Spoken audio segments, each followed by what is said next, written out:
الله وبركاته. الحمد لله الملك القدوس السلام، أكرمنا بدين الإسلام وجعل به بيننا أخوة أقوى من أخوة الأرحام، وبين لنا الحلال والحرام، ووعد المتقين بالجنة دار السلام، وتوعد العصاة بجهنم دار الانتقام.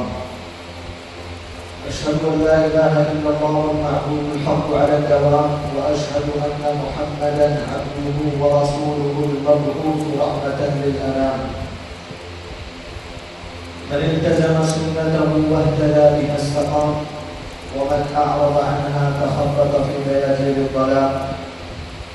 صلى الله على نبينا محمد أزكى صلاة وأتم سلام، ورضي الله عن آله الطيبين الأعلام وصحابته الخيار الكرام. أما بعد، عن أسامة بن زيد رضي الله عنه قال: أشرف النبي صلى الله عليه وسلم على حكم من أقام المدينة فقال: هل ترون ما أرى؟ فقالوا: لا يا رسول الله. قال النبي صلى الله عليه وسلم: إني لأرى الفتن تمر خلال بيوتكم كمواقع القطر. رواه البخاري. قابل احترام علماء کرام، ذمہ داران مسجد، شرکائے اجلاس، خواتین اسلام، قبل اس کے کہ میں اپنے موضوع سے متعلق کچھ باتیں آپ کے سامنے کتاب و سنت کی روشنی میں رکھوں، پہلے یہ بات واضح کرنا چاہتا ہوں، ابھی میرے تعارف کے ضمن میں آپ نے کچھ باتیں سنی، جامعہ دارالسنہ کے حوالے سے اسامہ بتا رہے تھے۔ حقیقت یہ ہے، میں ان لوگوں کا شکر گزار ہوں جو لوگ میرے بارے میں یہ گمان رکھتے ہیں، یہ سوچ رکھتے ہیں، لیکن حقیقت میں اپنے آپ کو یہی سمجھتا ہوں، جو بھی میری تاریخ اور تعارف میں باتیں کہی گئی ہیں، میں حقیقت میں اس کا مستحق نہیں ہوں۔ البتہ میں اللہ تبارک و تعالیٰ سے وہی دعا کرتا ہوں جو دعا ابو بکر صدیق رضی اللہ عنہ کیا کرتے تھے: اللہم اجعلنی خیرا مما یظنون واغفر لی بما لا یعلمون۔ اے اللہ، جو میرے حق میں یہ لوگ سمجھ رہے ہیں اس سے بہتر مجھے بنا دے، اور جو میرے اندر کوتاہیاں ہیں، جو میرے اندر کمیاں ہیں، جس کو یہ نہیں جانتے، اللہ اس کو معاف فرما دے۔ اور ہم نے سعودی عرب کے بڑے بڑے علماء سے، شیخ صالح فوزان حفظہ اللہ اور دیگر علماء سے ہم نے یہی تربیت پائی ہے کہ زیادہ تعریف سننا بھی نہیں چاہیے اور کسی کی مذمت بھی نہیں سننا چاہیے۔ ہمارے اساتذہ نے یہ تربیت کی کہ ایک عالم کو چاہیے کہ وہ دین کا کام کرتا رہے اور اس دین کے کام میں کسی کی تعریف کی طرف بھی توجہ نہ دے، کسی کی مذمت کی طرف بھی توجہ نہ دے۔ کیوں؟ اس لیے کہ اگر کوئی آدمی تعریف کی طرف توجہ دے گا، بسا اوقات شیطان اس کی وجہ سے انسان کے دل میں ریاکاری ڈال دیتا ہے، خود پسندی ڈال دیتا ہے۔ تعریف کی وجہ سے آدمی بسا اوقات دل میں یہ سوچنے لگتا ہے کہ میری بڑی تعریفیں ہو رہی ہیں، میرے اندر بڑی خوبیاں ہیں۔ کوئی بھی آدمی تقوی کے معاملے میں اور کسی بھی معاملے میں یہ دعویٰ نہیں کر سکتا کہ وہ کامل ہے، وہ مکمل ہے۔ اور مذمت کسی کی برائی بھی نہیں سننا چاہیے، اس لیے کہ اگر کوئی دعوت دین کا کام کرنے والا کسی کی برائی کو سنے گا، اس کے پیچھے پڑا رہے گا، وہ اس دعوت کے سفر میں ہار جائے گا اور اس کی وجہ سے پریشان ہو کر دعوت دین کے کام کو مثبت انداز میں کر نہیں سکے گا۔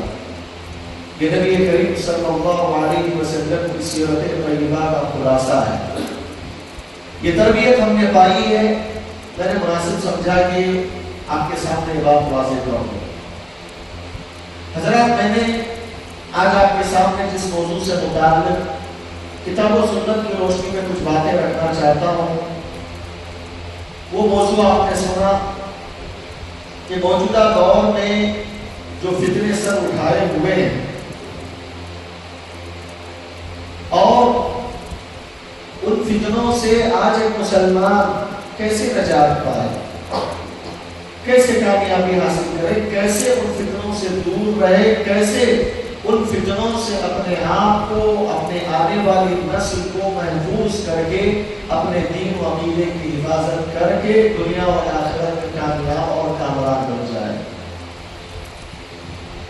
میں نے صحیح بخاری کی ایک روایت حمد و ثنا کے بعد آپ کے سامنے پڑھی، جس کے راوی حضرت اسامہ بن زید رضی اللہ تعالی عنہ ہیں، کہتے ہیں ایک دن اللہ کے نبی صلی اللہ علیہ وسلم مدینہ کے اونچی جگہ پر چڑھ گئے، اونچی جگہ پر چڑھ گئے اور وہاں کھڑے ہو کر اللہ کے نبی صلی اللہ علیہ وسلم نے صحابہ سے پوچھا، اے صحابہ، کیا تم وہ چیز دیکھ رہے ہو جو چیز میں دیکھ رہا ہوں؟ صحابہ نے کہا، اللہ کے نبی صلی اللہ علیہ وسلم بالکل نہیں۔ اللہ کے نبی صلی اللہ علیہ وسلم نے فرمایا کہ اے صحابہ، میں فتنوں کو دیکھ رہا ہوں جو تمہارے گھروں کے اندر بارش کے بوندوں کی طرح داخل ہو رہے ہیں۔ علماء نے یہ بات کہی، اللہ کے نبی صلی اللہ علیہ وسلم اس امت کے فیوچر اور مستقبل میں پیشن گوئی کر رہے تھے، یہ بتا رہے تھے کہ اے صحابہ، آنے والی زندگی میں میری اس دنیا سے وفات کے بعد تم بہت سارے فتنے دیکھو گے، بہت سارے فتنے وجود میں آئیں گے۔ اللہ کے نبی صلی اللہ علیہ وسلم نے ہماری اس امت محمدیہ کے فیوچر اور مستقبل میں یہ پیشن گوئی فرمائی۔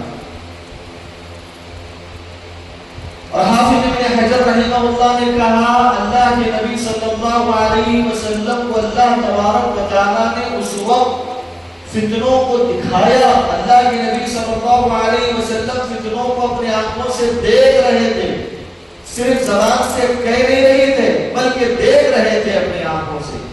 صحابہ کرام کو وہ نظر نہیں آ رہے تھے، لیکن اللہ تبارک و تعالیٰ نے وقتی طور پر فتنوں کو اللہ کے نبی صلی اللہ علیہ وسلم کے سامنے دکھایا۔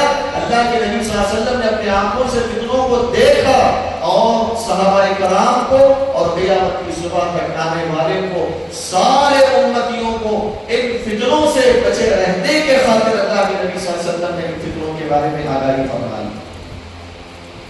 میرے بھائیوں، غور کرنے کی بات، اللہ کے نبی صلی اللہ علیہ وسلم نے فتنوں کی بات کہی اور کہا کہ بارش کے بوند جس طریقے سے گھر کے اندر پڑتے ہیں، داخل ہوتے ہیں، ویسے ہی میں دیکھ رہا ہوں کہ تمہارے گھروں کے اندر فتنے داخل ہو رہے ہیں۔ مدینے میں اللہ کے نبی صلی اللہ علیہ وسلم نے یہ بات کہی ہے۔ علماء نے کہا آپ بھی غور کریں، آپ کو سمجھ میں آئے گا۔ اللہ کے نبی صلی اللہ علیہ وسلم نے فتنوں کو بارش کے بوندوں سے مثال دے کر واضح فرمایا کہ فتنے بارش کے بوندوں کی طرح سے داخل ہو رہے ہیں۔ بات سمجھنے کی ہے کہ بارش کی بوند جب گھر کے اندر داخل ہوتے ہیں یا باہر پڑتے ہیں، گرتے ہیں، ایک بوند گرتا نہیں، دوسرا بوند گرتا ہے، دوسرا ختم نہیں ہوتا، تیسرا گرتا ہے، ایک کے بعد دیگر بارش کے قطرے لگاتار گرتے ہیں۔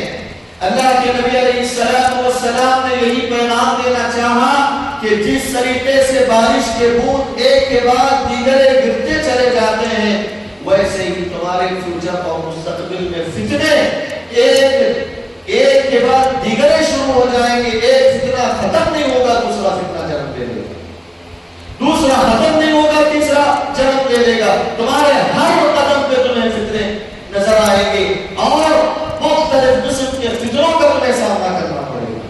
فتنے بہت زیادہ ہوں گے, کثرت سے فتنے ہوں گے, ایک کے بعد دیگر فتنے وجود میں آئیں گے. پہلے نبی صلی اللہ علیہ وسلم کی نبوت اور رسالت کی دلائل میں سے ایک دلیل تھی. اللہ کے نبی نے اس امت کے فیوچر میں یہ پیشن گوئی فرمائی اور نبی کریم صلی اللہ علیہ وسلم نے جیسے خبر دیا ویسے ہی نبی علیہ السلام کی وفات کے بعد فتنوں کا آغاز ہوا, فتنوں کی شروعات ہوئی.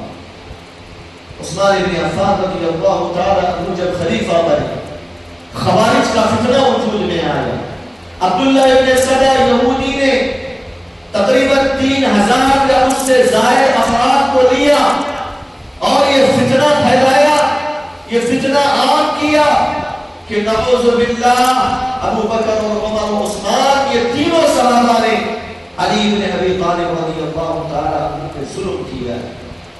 نبی علیہ السلام کے بعد خلیفہ بننے کے مستحق علی رضی اللہ عنہ تھے, لیکن ابو بکر رضی اللہ عنہ نے ان سے یہ حق چھینا, ظلم کیا. عمر کے لیے حق چھینا, ظلم کیا. عثمان بن عفان نے بھی ظلم کیا. بہت بڑا فتنہ تھا. اس فتنے کو اس نے عام کیا, لوگ اس کے ساتھ جمع ہوئے. عثمان بن عفان رضی اللہ تعالی عنہ کو انہوں نے شہید کر ڈالا, قتل کر ڈالا. اب اس کے بعد امت کے اندر جو فتنے شروع ہوئے, جو فرقے وجود میں آئے, قدریہ کا فرقہ وجود میں آیا, خوارج کا فرقہ وجود میں آیا, روافض کا فرقہ وجود میں آیا, معتزلہ کا فرقہ وجود میں آیا, مرجئہ کا فرقہ, دنیا بھر کے اسلام کے نام پر فرقے وجود میں آئے جو سب کے سب گمراہ ہیں. یہ فتنہ تھا بہت بڑا. وہاں سے فتنے شروع ہوئے. آج بھی فتنوں کا سلسلہ چل رہا ہے اور قیامت تک یہ فتنوں کا سلسلہ جاری رہے گا. اور اللہ تبارک و تعالیٰ ان فتنوں کو کیوں پیدا کرتا ہے, ان فتنوں کو اللہ تعالیٰ کیوں نازل کرتا ہے, اس کی حکمت کی بنیاد پر اللہ تبارک و تعالیٰ یہ جاننا چاہتا ہے کہ اس قسم کے فتنوں کے دور میں کون صحیح معنوں میں ایمان پر باقی رہے گا اور کون ایمان سے نکل کر جھوٹے ایمان میں داخل ہوگا یا نفاق کا شکار ہو جائے گا. اللہ تبارک و تعالیٰ اس قسم کے فتنوں کو نازل کر کے سچے مومن کے درمیان جھوٹے مومن کے درمیان فرق کرنا چاہتا ہے. ایک سچے مسلمان کے درمیان ایک جھوٹے مسلمان کے درمیان فرق کرنا چاہتا ہے. ایک مومن اور منافق کے درمیان اللہ تمیز کرنا چاہتا ہے. مسلمانوں کی زندگی میں اگر کسی بھی قسم کا فتنہ نہ آئے, پتہ نہیں چلے گا کس کے دل کے اندر سچا ایمان ہے, کس آدمی کے دل کے اندر جھوٹا ایمان ہے, یہ واضح نہیں ہو پائے گا. فضیل بن عیاض رحمہ اللہ کہا کرتے ہیں الناس ما داموا في عافیۃ مستورون, جب تک لوگ عافیت میں ہوتے ہیں, جب تک لوگ عافیت میں ہوتے ہیں ان کی حالتیں چھپی ہوتی ہیں, ان کی حالتیں واضح نہیں ہوتی. کون سچا مومن کون جھوٹا مومن یہ واضح نہیں ہوتا. فَإِذَا نَزَلَ بِهِمْ بَلَاءٌ, جب ان کی زندگی میں کوئی بھی فتنہ آ جاتا ہے, فَصَارُوا إِلَىٰ حَقَائِقِهِمْ, ہر آدمی اپنی حقیقت کی طرف لوٹ جاتا ہے. فَصَارَ الْمُؤْمِنُ إِلَىٰ إِيمَانِهِ وَصَارَ الْمُنَافِقُ إِلَىٰ نِفَاقِهِ, جس آدمی کے دل کے اندر سچا ایمان ہو وہ ایمان کی طرف لوٹ جاتا ہے, جس آدمی کے دل کے اندر جھوٹا ایمان ہو وہ نفاق کی طرف چلا جاتا ہے. یہ حکمت ہے اللہ تبارک و تعالیٰ. ذرا پیارے نبی صلی اللہ علیہ وسلم نے اس امت کے حق میں عمومی طور پر بہت سارے فتنوں کا خدشہ ظاہر کیا. وہی اللہ کے نبی علیہ السلام نے امت کو ہر چھوٹے بڑے فتنے کا نام دے کر ڈرایا, تاکہ میری امت کے لوگ اس قسم کے بڑے فتنوں سے اپنے آپ کی حفاظت کریں. یہ نبی علیہ السلام کی شفقت, نبی علیہ السلام کی اتنی زیادہ حرص تھی کہ ان کے امت کے لوگ ہر قسم کے فتنوں فتنوں سے دور رہیں اور قیامت کے دن جنت کے مستحق بن جائیں۔ میرے نبی صلی اللہ علیہ وسلم تڑپتے تھے، صبح شام نبی صلی اللہ علیہ وسلم کی تڑپ یہ ہوا کرتی تھی کہ کسی نہ کسی طرح میری امت کے لوگ مومن بن جائیں، میرے امت کے لوگ صحیح مسلمان بن جائیں، فتنوں سے دور رہیں۔ اسی تڑپ نے نبی کریم صلی اللہ علیہ وسلم کو مختلف مثالیں دے کر مختلف ایگزامپل کے ذریعے نبی صلی اللہ علیہ وسلم نے فتنوں کے بارے میں بتایا۔ ذرا اس دور کا سب سے بڑا فتنہ، بلکہ ہر دور کا بڑا فتنہ، سب سے بڑا فتنہ اگر کوئی ہو سکتا ہے وہ زمین کا وہ شرک ہے میرے بھائی، وہ شرک کا فتنہ ہے۔ شرک کے فتنے سے زیادہ کوئی بھی بڑا فتنہ روئے زمین پر ہو نہیں سکتا، کیونکہ شرک میں ایک آدمی اللہ رب العالمین کی زمین میں چل کر اللہ تبارک و تعالیٰ کی دی ہوئی نعمتوں میں پل کر اللہ کے ساتھ شرک کرے، اللہ کے ساتھ کسی اور کو شریک کر ڈالے، اللہ تبارک و تعالیٰ کی جو خصوصیتیں ہیں، اللہ تبارک و تعالیٰ کے جو خاص حقوق ہیں، ان حقوق میں وہ کسی اور کو شریک کر لے، یہ سب سے بڑا فتنہ ہے۔ اور اللہ کے نبی صلی اللہ علیہ وسلم نے اس امت کے حق میں بے شک کوئی فرمائی لا تقوم الساعة حتى تلحق قبائل من امتی بالمشرکین، کہ قیامت اس وقت تک قائم نہ ہوگی جب تک کہ میری امت کے کچھ لوگ مشرکین سے جان نہیں مل جائیں گے، مشرکین سے جان نہیں مل جائیں گے، اس وقت تک قیامت قائم نہ ہوگی۔ یعنی اللہ کے نبی نے اس حدیث میں بتایا کہ قیامت کے قریب میری امت کے کچھ لوگ کلمہ شہادتین کا اقرار کرنے والے مشرکین سے مل جائیں گے، کفر سے مل جائیں گے۔ اور آپ نے فرمایا لا تقوم الساعة حتى تعبد فئام من امتی الاوثان، قیامت اس وقت تک قائم نہ ہوگی جب تک کہ میری امت کے کچھ لوگ بتوں کی پرستش نہ کرتے رہ جائیں۔ یہ فتنہ ہم دیکھ رہے ہیں مسلمانوں کے اندر توحید کا علم نہ ہونے کی وجہ سے، جہالت کی وجہ سے، تکبر اور عناد کی وجہ سے شرک کو چھوڑنے کے لیے تیار نہیں۔ اللہ رب العالمین سے مصیبتوں کے وقت دعا ہونا چاہیے، اللہ رب العالمین سے مصیبتوں کے وقت مدد طلب ہونی چاہیے۔ لیکن کلمہ کو مسلمان لا الہ الا اللہ بھی پڑھتا ہے، لیکن غیر اللہ کے سامنے اپنے ماتھے کو جھکاتا ہے، غیر اللہ سے مانگتا ہے، اولاد مانگتا ہے، مشکلات سے دوری کا سوال کرتا ہے، نظر و نیاز کرتا ہے، کعبۃ اللہ کو چھوڑ کر کسی اور کا طواف ہو رہا ہے۔ یہ بہت بڑا فتنہ ہے، شرک اس دنیا کا سب سے بڑا فتنہ ہے۔ اور اسی طرح بڑے فتنوں میں ایک فتنہ بدعتوں کا فتنہ، جن فتنوں کے بارے میں میرے نبی صلی اللہ علیہ وسلم نے امت کے حق میں بے شک کوئی فرمائی تھی کہ میرے اس دنیا سے گزرنے کے بعد امت محمدیہ کے اندر بدعتیں وجود میں آئیں گی، خرافات وجود میں آئیں گی۔ ابن عباس رضی اللہ تعالیٰ عنہ نے کہا ما اتى على الناس زمان الا احدثوا فيه البدع واماتوا فيه السنن حتى تحيا البدع وتموت السنن۔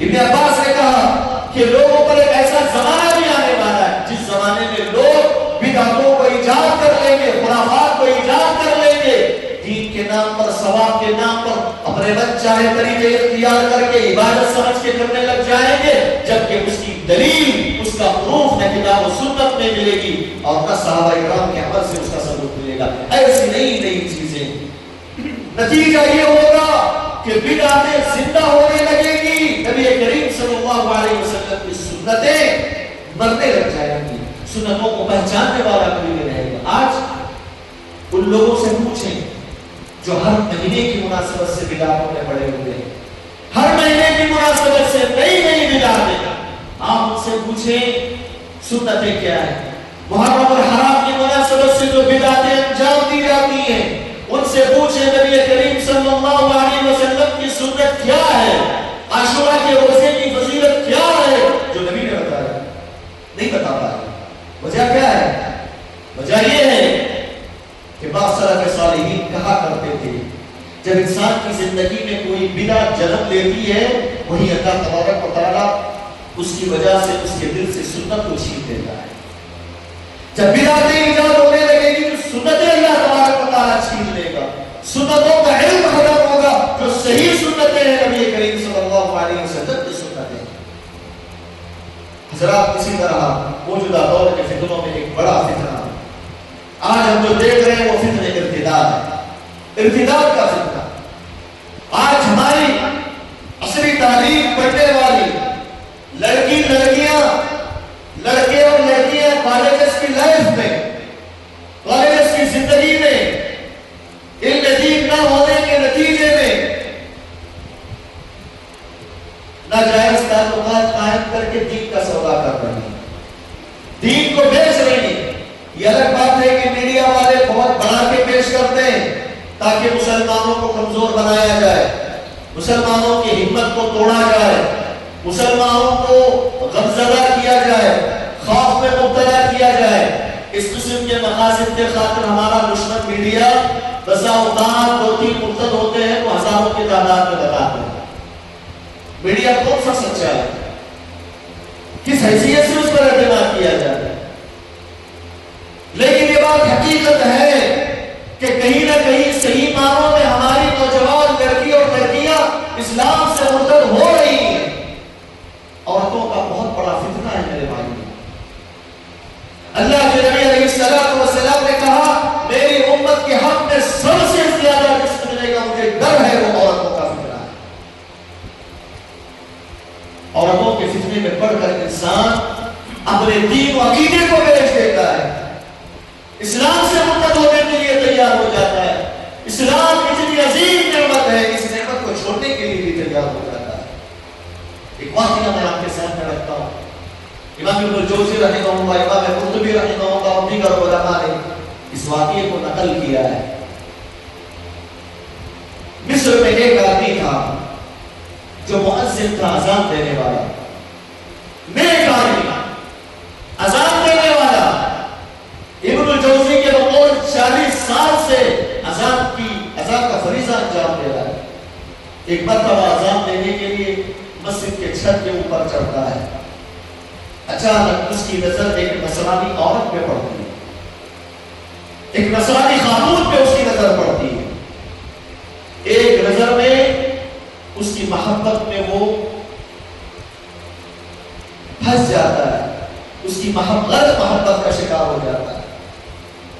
فوراً وہ آزان دینے کے لیے چڑھا ہوا ہے، آزان چھوڑ کر وہ نیچے اترتا ہے اور اس نصرانی خاتون سے جا کر کہتا ہے کہ میں تم سے محبت کرتا ہوں، میں تم سے شادی کرنا چاہتا ہوں۔ وہ نصرانی عورت یہ کہتی ہے کہ نہیں میرے والد تم سے شادی کبھی نہیں کر سکتے کیونکہ تمہارا مذہب الگ ہے، ہمارا مذہب الگ ہے، تم دین اسلام پر قائم ہو، ہم نصرانیت پہ قائم ہیں، ہمارے والد تم سے کبھی شادی نہیں کریں گے۔ وہ کہے گا کہ نہیں، وہ کہتا ہے کہ نہیں میں تم سے شادی کرنا ہی چاہتا ہوں، مجھے کرنا ہی کرنا ہے۔ وہ نصرانی خاتون کہتی ہے کہ میں تم سے شادی کرنے کے لیے تیار ہوں لیکن ایک شرط کے ساتھ۔ کہتا ہے کہ کیا شرط ہے؟ کہتی ہے کہ تم بھی اس اسلام کو چھوڑ کر نصرانی مذہب کو قبول کرو۔ وہ مؤذن 40 سال سے اذان دینے والا اور کے فتنے میں مبتلا ہو جاتا ہے اور کہتا ہے کہ آج کے دن میں اعلان کرتا ہوں کہ اسلام سے میرا کوئی تعلق نہیں، میں مرتد ہو گیا، میں نصرانی یا تمہارے مذہب کو قبول کر چکا ہوں۔ اس کے بعد دونوں کی شادی کر دی جاتی ہے۔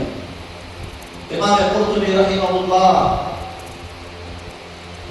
اپنی کتاب میں احوال الموتى و امور الاخرہ میں ذکر کیا، جیسے ہی وہ نصرانیت کے مذہب کو قبول کرتا ہے اس کے بعد کسی کام سے پھر کسی چھت کے اوپر چڑھنے جاتا ہے، اللہ تعالیٰ کا فیصلہ، اللہ کی مشیت سے اس کا پیر پھسلتا ہے، گر کے مر جاتا ہے۔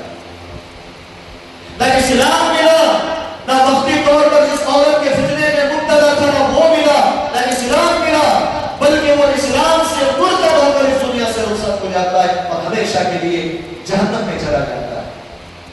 میرے بھائیو، آج پوری میں ہندوستان کی نہیں پوری دنیا کی بات کر رہا ہوں، اور پوری دنیا میں اگر ایک مسلمان اس نعمت اسلام کو چھوڑ کر کفر اور ضلالت کو قبول کرتا ہے، کفر سے اپنا رشتہ جوڑ لیتا ہے، یہ پوری دنیا کے مسلمانوں کے لیے لمحہ فکریہ ہے، یہ فکر کرنے والی بات ہے۔ یہ میرے بھائیوں یہ افسوس کی بات ہے کہ ایک مسلمان مرتد ہو کر نہ صرف دنیا کا فساد بلکہ آخرت میں ہمیشہ کے لیے اپنے آپ کو جہنم میں اپنے آپ کو داخل کروا لیتا ہے. یہ بہت بڑا فتنہ ہے، فتنہ ارتداد. اللہ کے نبی صلی اللہ علیہ وسلم نے اس فتنے کے بارے میں بھی پیشن گوئی فرمائی. کہا تھا کہ لوگوں بادروا بالاعمال فتنا كمطلع الليل المظلم، رات کی تاریکیوں کی طرف فتنے آنے سے پہلے نیک عمل کرنے میں جلدی کرو. رات کی تاریکیاں، رات کی تاریکی سے اللہ کے نبی نے فتنوں سے مشابہت دی، اس لیے دی کہ یہ بتانے کے لیے کہ لوگوں تمہاری زندگی میں ایسے فتنے آئیں گے جن فتنوں میں مبتلا ہو کر کے مسلمان کو حق و باطل کے درمیان تمیز کرنا مشکل ہو جائے گا، توحید و شرک کے درمیان فرق کرنا مشکل ہوگا، حلال و حرام کیا ہے یہ پہچاننا اس کے لیے مشکل ہو جائے گا، صحیح کیا ہے غلط کیا ہے، غلط بولنے والے کون ہیں، صحیح بولنے والے کون ہیں، کن لوگوں کے پاس صحیح دین ہے، کن لوگوں کے پاس غلط دین ہے. یہ ساری چیزیں خلط بدل ہو جائے گی، لوگ پریشان ہو جائیں گے صحیح دین کی تلاش میں، صحیح دین پر چلنے کے لیے. نتیجہ یہ ہوگا، آپ صلی اللہ علیہ وسلم نے فرمایا فتنے اتنے شدید ہوں گے، فتنے اتنے خطرناک ہوں گے جن فتنوں میں مبتلا ہو کر آدمی یصبح الرجل مؤمنا ویمسی کافرا، صبح سویرے اسلام کی حالت میں کرے گا، شام ہوتے ہوتے اسلام کو چھوڑ دے گا. ویمسی مؤمنا ویصبح کافرا، ایک آدمی شام اسلام اور ایمان کی حالت میں کرے گا، صبح ہوتے ہوتے اسلام کو چھوڑ دے گا. یبیع دینہ بعرض من الدنیا، دنیا کے مال و متاع کے خاطر، دنیا کے جاہ اور منصب کے خاطر، دنیا کی عورت کے خاطر اپنے دین کو بیچ دے گا، اپنے دین کا سودا کر رہی ہے. یہ فتنہ ارتداد کالجز کی زندگیوں میں وہاں یہاں دیکھنے اور سننے کو مل رہی ہے. ایسے فتنوں سے بچانا اپنی نسل کو، اپنے آپ کو بے اختیار ضروری ہے، ورنہ آنے والی نسل اسلام سے مرتد ہو سکتی ہے، اور جو اسلام سے مرتد ہو جائے وہ ہمیشہ کے لیے اسی حالت میں اگر وہ مر جائے وہ ہمیشہ کے لیے جہنم میں جائے. اس کی فکر کرنے کی ضرورت ہے میرے بھائیوں. اور موجودہ دور کا ایک ایسا فتنہ جو ہر انسان کے ہاتھ میں موجود ہے، ہر انسان چاہے وہ بوڑھا ہو چاہے وہ نوجوان ہو، حتیٰ کہ چھوٹے بچوں کے ہاتھوں میں وہ فتنہ دیکھنے کو ملتا ہے. موبائل کا فتنہ. موبائل کے اندر اچھائیاں بھی ہیں، خرابیاں بھی ہیں. اگر اس کا صحیح استعمال کرے وہ اللہ تعالیٰ کی طرف سے اس کے حق میں نعمت بن جاتا ہے. اگر اس موبائل فون کا غلط استعمال ہو وہ اللہ تبارک و تعالیٰ کی طرف سے سزا عذاب بن جاتا ہے. آپ کے اختیار میں، آپ کے اختیار میں ہے، چاہے تو آپ اسے نعمت بنا کے استعمال کرو یا تو زحمت بنا کے استعمال کرو. اے مسلمان، اس آدمی کے دل میں اللہ کا خوف ہو، آخرت کے دن پر ایمان ہو، اللہ کے سامنے کھڑے ہو کر جواب دینے کی فکر ہو، وہ موبائل کے فتنے سے دور رہتا ہے، اس سے صحیح فائدہ، اس کا صحیح استعمال کرتا ہے، غلط استعمال سے اپنے آپ کی حفاظت کرتا ہے. اس آدمی کے دل میں رب کا خوف، اور جس آدمی کے دل میں اللہ کا خوف نہ ہو وہ سب کچھ کرنے کے لیے تیار ہو جاتا ہے، غلط سلط استعمال کر بیٹھتا ہے، جس کی بنیاد پر اپنے دین و عقیدے کو برباد کر بیٹھتا ہے. اللہ کے نبی صلی اللہ علیہ وسلم نے فتنوں کے بارے میں ذکر کرتے ہوئے ایک بات یہ کہی، ثم تكون فتنة لا يبقى بيت من العرب الا دخله. بعض روایتوں میں میرے نبی نے فرمایا يدخل حرها كل بيت مسلم. اللہ کے نبی نے فرمایا کہ قیامت کے قریب ایک ایسا فتنہ بھی آئے گا جو فتنہ عرب کے کسی گھر کو نہیں چھوڑے گا، ہر عرب کے گھر میں داخل ہو جائے گا. بس روایتوں میں یہ بات ہے کہ صرف عرب کی سعودی عرب نہیں بلکہ ہر مسلمان کے گھر میں وہ فتنہ داخل ہو کر رہے گا. اہل علم میں شیخ صالح فوزان اور دیگر علماء نے یہ بات کہی کہ اللہ کے نبی صلی اللہ علیہ وسلم نے جس فتنے کی طرف اشارہ کیا اس سے یہ بات سمجھ میں آتی ہے یہ موبائل کا فتنہ ہے جو فتنہ ہر گھر کے اندر داخل ہوا. ایک نوجوان بستر پہ سویا ہوا ہے،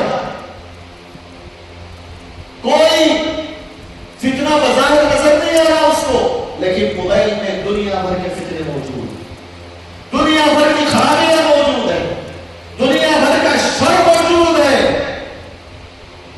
گھروں کے اندر داخل ہو چکے ہیں، اس کی ٹی وی کے ذریعے، موبائل فون کے ذریعے۔ حضرات، یہ فتنوں کا دور ہے، یہ پرفتن دور ہے۔ ایسے پرفتن دور میں ایک مسلمان کے لیے واجبی ذمہ داری ہے، اس کے لیے ضروری ہے کہ وہ اپنے دین کی فکر کرے اور ان کی آنے والی نسلوں کی وہ فکر کرے۔ اپنے آپ کو ان فتنوں سے بچانے کی فکر کرو اور اپنے بچوں کو بھی ان آنے والے فتنوں سے دور رکھنے کی کوشش کرو۔ یہ ہم سب پر ضروری ہے۔ اگر ہم ان فتنوں سے اپنے آپ کی حفاظت نہیں کی، آنے والی نسل کی حفاظت نہیں کی، ہمارا دین بھی برباد ہوگا، ہمارا عقیدہ بھی برباد ہوگا، ہماری نسل بھی برباد ہو جائے گی۔ میرے بھائی، یہ ہوائی باتیں نہیں، حقیقت باتیں ہیں، یہ حقیقت پر مبنی باتیں ہیں۔ اس کو سیریس لینے کی ضرورت ہے، اس پر عمل کرنے کی ضرورت ہے، فتنوں سے اپنے آپ کو بچانے کی ضرورت ہے۔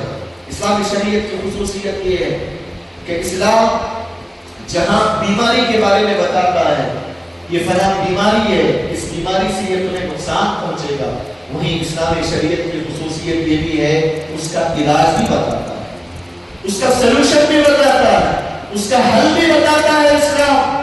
ٹھیک ہے، شرک کا فتنہ ہے، بدعتوں کا فتنہ ہے، اسلام سے مرتد ہونے کے بڑے بڑے فتنے ہیں، موبائل کا فتنہ ہے، عورتوں کا فتنہ ہے، دنیا بھر کے فتنے ہیں، لیکن ان فتنوں سے بچنے کا طریقہ بھی تو ہونا چاہیے تاکہ ایک مسلمان اس طریقے کو اپنا کر ان فتنوں سے اپنے آپ کی حفاظت کرے۔ اسلام آپ کو یہی بتاتا ہے کہ ان فتنوں سے آپ کیسے بچیں، ان فتنوں سے آپ کیسے نجات پائیں۔ حاضرین گرامی، سب سے پہلا علاج ان فتنوں سے بچنے کا یہ ہے جو اسلامی شریعت ہم اور آپ کو بتاتی ہے، وہ یہ ہے کہ ایک مسلمان کو چاہیے، چاہے مرد ہو یا عورت، جتنا ہو سکے فتنوں سے اپنے آپ کو دور رکھے۔ یہ سب سے پہلا اور اہم علاج ہے کہ آپ فتنوں کی جگہوں سے دور رہیں۔ فتنے جہاں جنم لے سکتے ہیں ان جگہوں سے آپ دور رہیں، ان اوقات سے آپ دور رہیں، ان جگہوں سے آپ دور رہیں، ایسے شخصیات اور افراد سے دور رہیں جو فتنوں کو جنم دیتے ہیں۔ یہ سب سے پہلا علاج جو اسلامی شریعت نے ہم اور آپ کو بتایا۔ اللہ کے نبی صلی اللہ علیہ وسلم نے حدیث میں فرمایا، ستکون فتن، لوگوں فتنے بہت ہونے والے ہیں، بہت فتنے آنے والے ہیں۔ آپ نے فرمایا، القاعد فیہا خیر من القائم، والقائم فیہا خیر من الماشی، والماشی فیہا خیر من الساعی، ومن تشرف لها تستشرفه۔ اللہ کے نبی صلی اللہ علیہ وسلم نے فرمایا، ایسے فتنوں کے دور میں جو آدمی بیٹھا ہوا ہے کھڑے ہونے والے سے زیادہ بہتر ہے، ایسے فتنوں کے دور میں چلنے والے آدمی سے زیادہ کھڑے ہونے والا انسان بہتر ہوگا، ایسے فتنوں کے دور میں دوڑنے والے سے آدمی چلنے والا بہتر ہوگا۔ یعنی اللہ کے نبی صلی اللہ علیہ وسلم نے اس حدیث میں بتانا چاہا کہ آدمی جتنا زیادہ فتنوں سے دور رہے گا اتنا زیادہ وہ فتنوں سے محفوظ رہے گا، جتنا زیادہ وہ فتنوں کے جگہوں سے، فتنوں کے افراد سے، لوگوں سے دور رہے گا وہ اتنا زیادہ فتنوں سے محفوظ رہے گا۔ اور جو آدمی آپ نے فرمایا ومن تشرف لها، جو آدمی فتنوں کے قریب جائے گا، فتنوں سے ہاتھ ملائے گا یا فتنوں میں پڑ جائے گا تو فتنے اس کو ہلاک و برباد کر کے رکھ دیں گے، تشریف اسے ہلاک و برباد کر دیں گے، اس کی دنیا کو بھی ہلاک کر دیں گے، اس کی آخرت کو بھی ہلاک و برباد کر دیں گے۔ اسی لیے میرے بھائی، یہ سب سے پہلا علاج اسلامی شریعت نے بتایا۔ حضرت سعد بن ابی وقاص رضی اللہ تعالیٰ عنہ بڑے جلیل القدر صحابی رسول مستجاب الدعوات، مدینہ المنورہ میں حکومت اور خلافت کا انتخاب کا معاملہ چل رہا تھا، کس کو خلیفہ بنایا جائے، کس کو چنا جائے حاکم۔ سعد بن ابی وقاص جلیل القدر صحابی رسول مدینہ سے دور اپنے باغیچے میں اپنے اونٹ کو پانی دے رہے ہیں، چارہ کھلا رہے ہیں. اتنے بڑے جلیل القدر صحابی رسول مدینہ چھوڑ کر اپنے باغیچے میں اکیلے اونٹ کو پانی پلا رہے ہیں. ان کا بیٹا عمر مدینہ سے آتا ہے اپنے باپ کے پاس. سعد بن ابی وقاص جب دور سے دیکھتے ہیں کہتے ہیں اعوذ باللہ من شر ھذا الراکب، میں اللہ تبارک و تعالیٰ سے اس آدمی سے پناہ، اللہ کی پناہ چاہتا ہوں. یہ کون ہے جو میری طرف چلا آ رہا ہے فتنوں کے دور میں؟ جب قریب آتا ہے دیکھتے ہیں بیٹا ہے عمر. بیٹا اپنے باپ سے کہتا ہے ابا جان کیا بات ہے؟ وہاں مدینے میں حکومت کا انتخاب ہو رہا ہے، خلیفہ کون ہے اس مسئلے میں ڈسکس چل رہا ہے، آپ یہاں طرح طرح اکیلے اپنے اونٹ کو پانی دے رہے ہیں، چلیے آپ کو وہاں ہونا چاہیے. سعد بن ابی وقاص رضی اللہ تعالی عنہ اپنے بیٹے کو مارتے ہیں اور کہتے ہیں بھائی اے میرے بیٹے تمہیں بربادی ہو. میں نے نبی کریم صلی اللہ علیہ وسلم سے یہ بات کہتے ہوئے سنی ہے، ان اللہ یحب العبد التقی الخفی الغنی. اللہ تبارک و تعالی متقی بندے سے محبت کرتا ہے. اللہ تبارک و تعالی بے نیاز دل کے بے نیاز آدمی سے اللہ محبت کرتا ہے، اور اللہ تبارک و تعالی فتنوں سے دور رہنے والے انسان کو پسند کرتا ہے جو فتنوں سے دور رہتا ہے. یہ سب سے پہلا علاج ہے میرے بھائیوں فتنوں سے بچنے کا. آپ فتنوں کی جگہوں سے بچیں، قریب نہ جائیں. آپ کوشش کریں، مجاہدہ کریں. جہاد کرنا پڑتا ہے، شیطان سے کرنا پڑتا ہے، شیطان سے کوشش کرنا پڑتا ہے. شیطان آپ کو فتنوں میں مبتلا کرنا چاہتا ہے، لیکن آپ کی کوشش یہ ہونا چاہیے کہ فتنوں سے آپ دور رہیں. پہلے آپ کی کوشش ہونا چاہیے، اللہ تعالیٰ کی طرف سے توفیق ضرور ملے گی. پہلے تو آپ کوشش کریں. ایسا نہیں ہے کہ آدمی فتنے تو فتنوں کے قریب جا رہا ہے. پہلے نبی نے فرمایا فتنوں کی طرف جھانکو گے فتنے تمہیں ہلاک برباد کر دیں. فتنوں سے دور، یہ پہلا علاج ہے اسلامی شریعت نے بتایا. فتنوں سے بچنے کا دوسرا علاج اسلامی شریعت جو بتاتی ہے وہ یہ کہ ایک مسلمان مرد و عورت کو چاہیے کہ وہ علم دین حاصل کرے، شریعت کا علم حاصل کرے. دین کا علم حاصل کیے بغیر کوئی بھی مرد عورت فتنوں سے محفوظ نہیں رہ سکتی. آج موجودہ دور میں جتنے بھی فتنے وجود میں آئے ہیں ان فتنوں کا سب سے بڑا سبب علم دین کا نہ ہونا ہے. علم دین نہیں ہونے کی وجہ سے آج ہماری لڑکیاں اور لڑکے اسلام سے جو مرتد ہو رہے ہیں، دین کا علم نہ ہونے کی وجہ سے، شریعت کا علم نہ ہونے کی وجہ سے. اگر ہمارے قوم کے اندر، ہمارے بچیوں اور بچیوں کے اندر علم دین آ جائے، اسلام کی قدر و قیمت ان کے دل میں بچ جائے، کوئی بھی مسلمان یا کوئی بھی دنیا کی طاقت اسے اسلام سے پھیر نہیں سکتی. کوئی بھی فتنہ اسے متاثر نہیں کر سکتا. علم دین حاصل کرنے کی ضرورت ہے. یہ علم دین ایسا قلعہ ہے جس قلعے میں داخل ہونے والا کسی فتنے میں مبتلا نہیں ہو سکتا، جس قلعے میں داخل ہونے والے کو کوئی فتنہ متاثر نہیں کر سکتا. علم دین حاصل کرنا ضروری ہے میرے بھائی. شریعت کا علم آپ کو فتنوں سے بچاتا ہے. حذیفہ بن الیمان رضی اللہ تعالیٰ عنہ فتنوں کے بارے میں سب سے زیادہ جانکاری رکھنے والے صحابی رسول. ایک مرتبہ اللہ کے نبی صلی اللہ علیہ وسلم فتنوں کے بارے میں ان کو بتاتے ہیں کہ ایسے ایسے فتنے وجود میں آنے والے ہیں. حذیفہ بن الیمان رضی اللہ تعالیٰ عنہ کہتے ہیں اللہ کے نبی صلی اللہ علیہ وسلم ہم جو اسلام لائے تھے ہم خیر پر باقی تھے، کیا اس خیر کے بعد بھی فتنے آئیں گے؟ اللہ کے نبی نے کہا ہاں حذیفہ فتنے تو بہت آئیں گے. علیک بکتاب اللہ یا حذیفہ، اے حذیفہ اللہ کی کتاب کو لازم پکڑنا، فتعلمه، اس قرآن مجید کا علم حاصل کرنا، واتبع ما فیہ، قرآن مجید کے اندر جو علم ہے اس کی اتباع کرنا، اس پر عمل کرنا، فهو خیر لک، تمہارے دنیا اور آخرت کے لیے بہتر اور خیر کا باعث ہوگا. اللہ کے نبی نے اس حدیث میں جہاں فتنوں کے بارے میں بتایا، فتنوں کا علاج یہ بھی بتایا کتاب و سنت کا علم حاصل کیا جائے. اور جس آدمی کے اندر علم دین آ جائے نا، اور ہماری آنے والی نسل کو ہم علم دین سے آراستہ کر لیں، آگے چل کر وہ اس قسم کے فکروں میں مبتلا ہونے سے بچ جائیں گے۔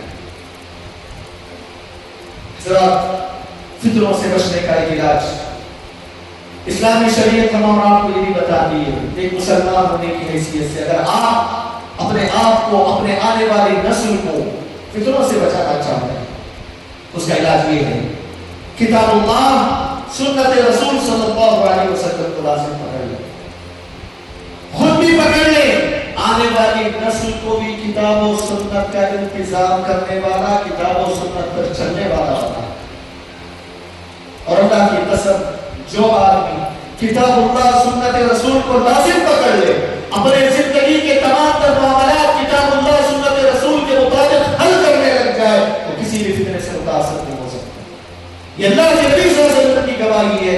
حجۃ الوداع کے موقع پر نبی نے فرمایا تھا، ترکت فیکم امرین لن تضلوا بعدہما کتاب اللہ و سنتی، لوگوں میں تمہارے درمیان دو چیزیں چھوڑے جا رہا ہوں، ان دو چیزوں کو تم لازم پکڑ لو گے، کبھی تم گمراہ نہیں ہو سکو گے، کوئی گمراہی تمہیں متاثر نہیں کرے گی، کوئی شیاطین یا انسانوں میں کا کیا غلط قسم کے افراد تمہیں فطروں سے متاثر نہیں کر سکے گی۔ کتاب اللہ سنت رسول کو لازم پکڑنا ضروری ہے۔ میرے بھائیوں، نبی صلی اللہ علیہ وسلم کی وفات کے بعد جتنے بھی اس امت میں فتنے وجود میں آئے، ان فتنوں کو صحابہ کرام نے ختم کر دیا کہ کیا ہتھیار تھا ان کے پاس، کس ہتھیار سے انہوں نے ان فتنوں کا خاتمہ کیا؟ یہی کتاب اللہ سنت رسول کا فتنہ، کتاب اللہ سنت رسول کا ہتھیار، کتاب اللہ سنت رسول کے ہتھیار کو اپنایا، تمام قسم کے فتنوں کو ختم کر دیا۔ ابو بکر صدیق رضی اللہ عنہ کی واضح مثال ہے، نبی کی وفات ہو گئی، جیسے ہی ہوئی عرب کے اندر بڑے بڑے فتنے وجود میں آئے، کچھ لوگ اسلام سے مرتد ہونے لگ گئے، کچھ لوگ زکات دینے سے انکار کر دیا، کچھ لوگوں نے نبوت کا دعویٰ کرنے لگ گئے، بڑے بڑے فتنے وجود میں آئے۔ ابو بکر صدیق رضی اللہ تعالیٰ عنہ نے نبی کریم صلی اللہ علیہ وسلم کی سنت کی بنیاد پر، کتاب اللہ کی بنیاد پر ان تمام قسم کے فتنوں کو پلٹنے سے پہلے ختم کر دیا۔ کتاب اللہ سنت رسول میں ہماری نجات ہے، فتنوں سے نجات ہے۔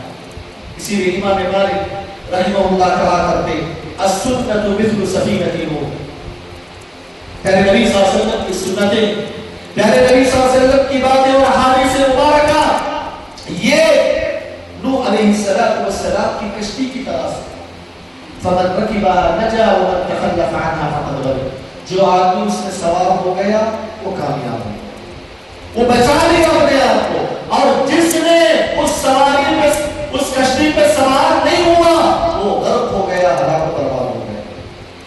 امام مالک رحمہ اللہ یہ سمجھانا چاہ رہے تھے، جس طرح سمندر کی گہرائی ہوتی ہے، جس طرح سمندر کی موجیں ہوتی ہیں، ویسے فتنے ہوں گے، ان فتنوں کے سمندر سے اگر آپ اپنے آپ کو بچانا چاہتے ہو، نبی کی سنتوں کو لازم پکڑ لو، نبی کی اتباع کرو، نبی کو فالو کرو، نبی کو اسوہ بناؤ۔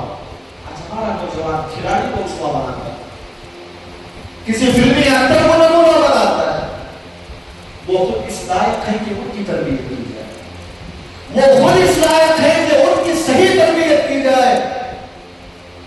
ایسے گرے ہوئے لوگوں کو آج ہمارا نوجوان ایڈیل مانتا ہے، نبی کریم صلی اللہ علیہ وسلم کی سیرت طیبہ کو چھوڑ کر، نبی علیہ السلام کے اندر اللہ تعالیٰ نے ساری چیزیں کامل کر دیا تھا، کسی بھی اعتبار سے آپ نبی کو دیکھیں آپ کامل پائیں گے، مکمل پائیں گے۔ ایسے نبی کو چھوڑ کر آج ایسے گرے ہوئے لوگوں کو ہمیں اسوہ بنائے۔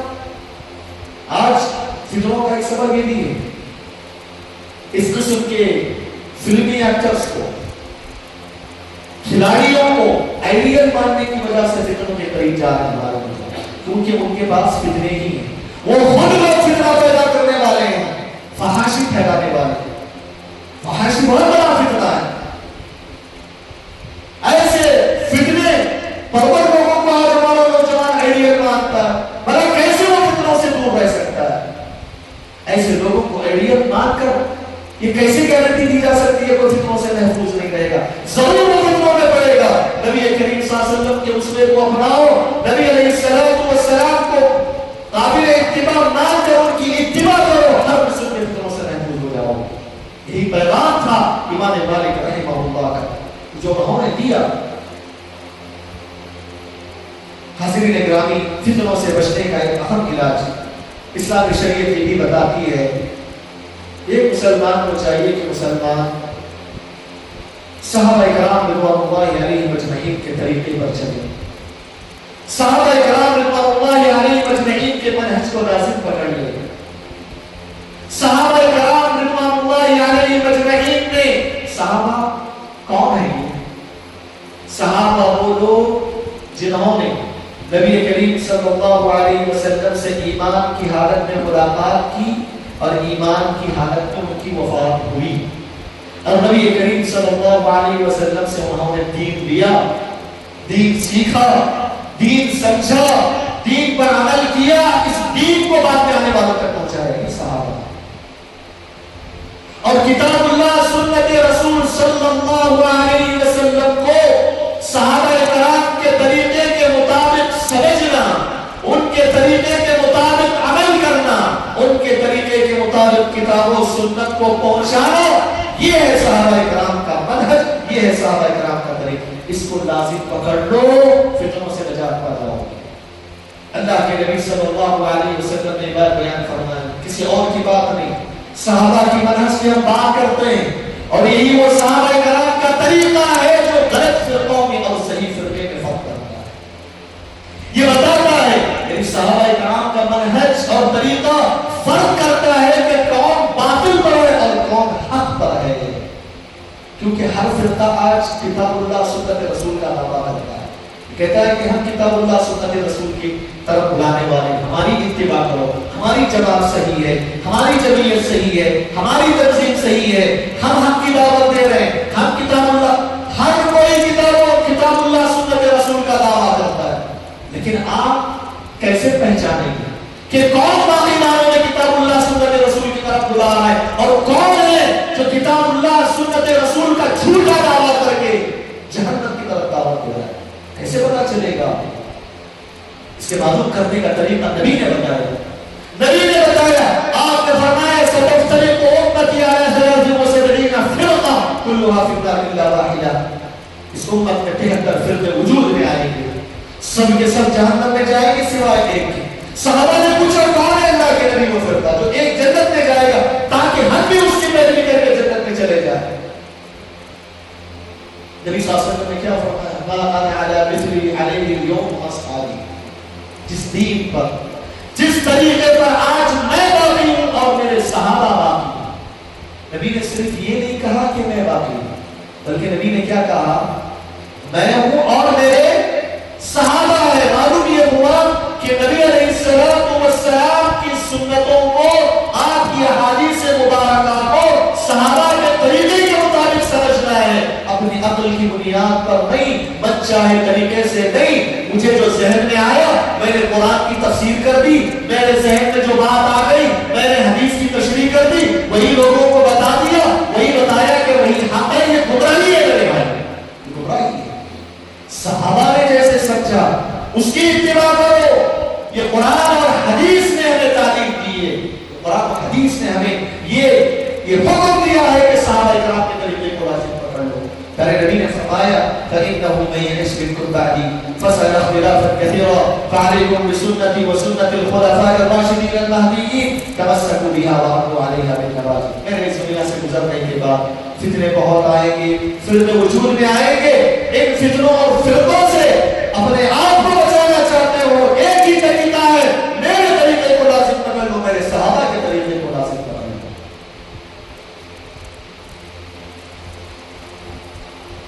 اسی طرح میرے بھائیوں، فتنوں سے نجات کا ایک اور طریقہ، میں اپنے بات کو سمیٹ کر اپنی بات ختم کرنا چاہتا ہوں۔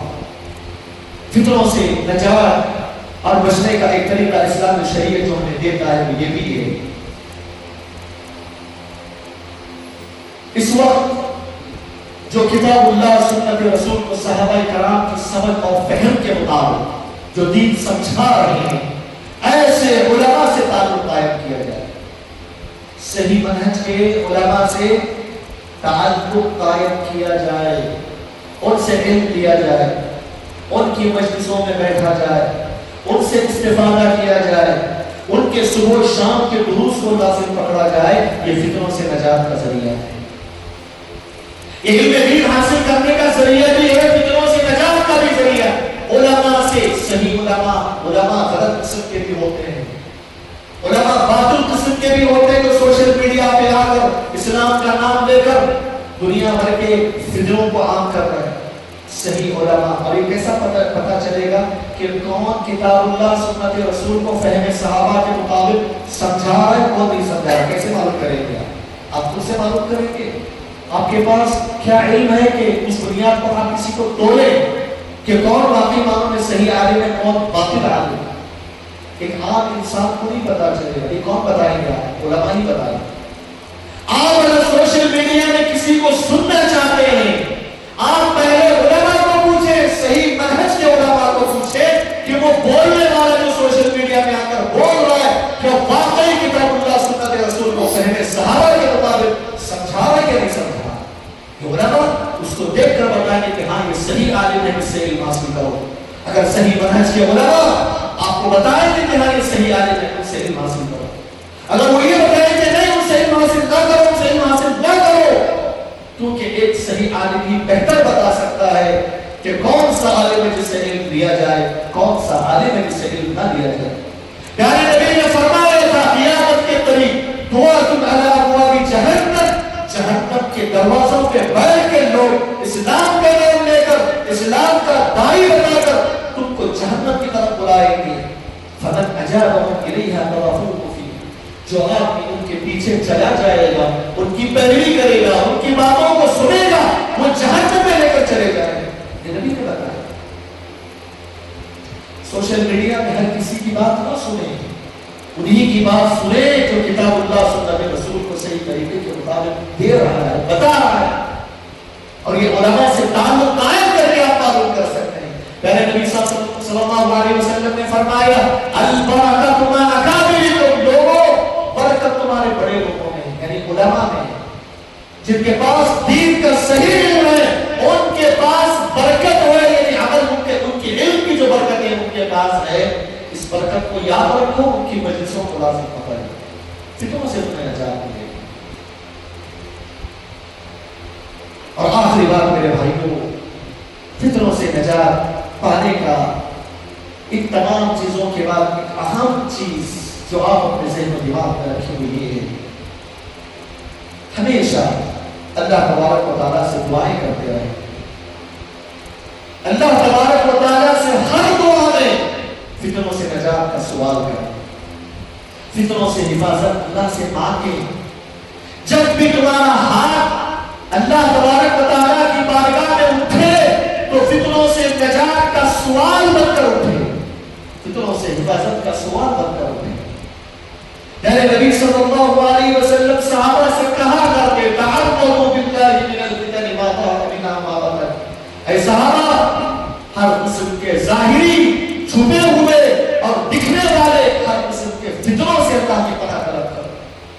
اللہ کے نبی صحابہ کو حکم دیا کرتے تھے، صحابہ کرام دعائیں مانگتے تھے، اللہم انا نعوذ بک من الفتن ما ظہر منها وما بطن، اے اللہ ظاہری و باطنی فتنوں سے ہم تیری پناہ چاہتے ہیں۔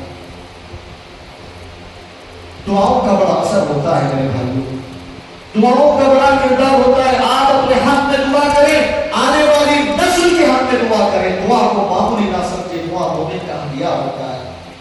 آپ لاکھ کوشش کر لیں، اپنے بچوں کی تربیت کے لیے لاکھ محنتیں کر لیں، بس اوقات آپ کی زبان سے نکلنے والی سچی دعا اللہ تعالیٰ قبول کر لیتا ہے۔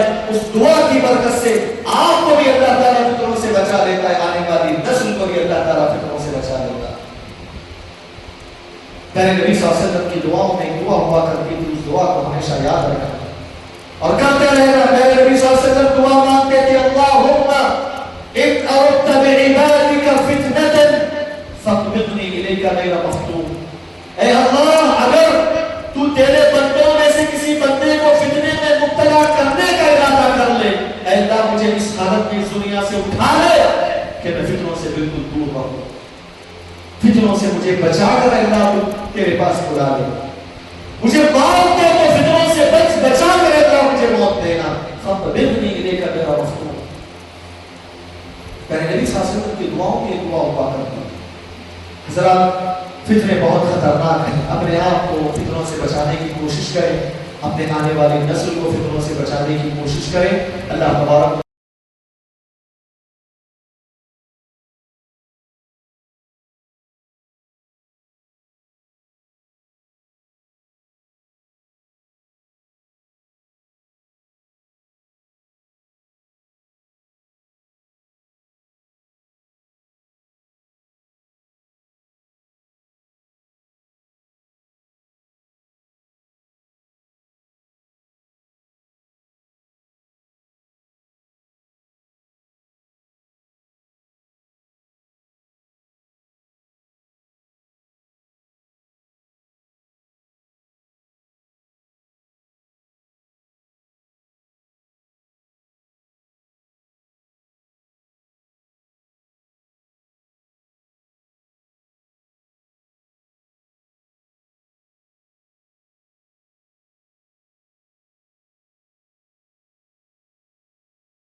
اللہ ہماری حفاظت فرمائے، اللہ تبارک و تعالیٰ ہم سب کو علم دین حاصل کرنے کی توفیق عطا فرمائے، اللہ تبارک و تعالیٰ ہماری آنے والی نسل کو ہر قسم کے فتنوں سے اللہ ہماری حفاظت فرمائے، ہماری آنے والی نسلوں کی حفاظت فرمائے۔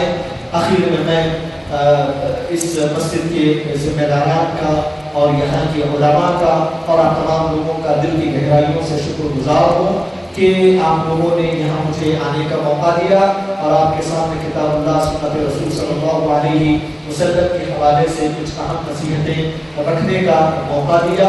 اللہ تبارک و تعالیٰ آپ سب کے علم و عمل میں برکت عطا فرمائے۔ اللہ تعالیٰ آپ کے نیک کاموں کو شرف قبولیت سے نوازے۔ میزان حسنات میں اللہ تعالیٰ آپ کے اس مبارک عمل کو شمار فرمائے۔ آمین۔ وآخر دعوانا الحمدللہ رب العالمین۔ السلام علیکم ورحمۃ اللہ وبرکاتہ۔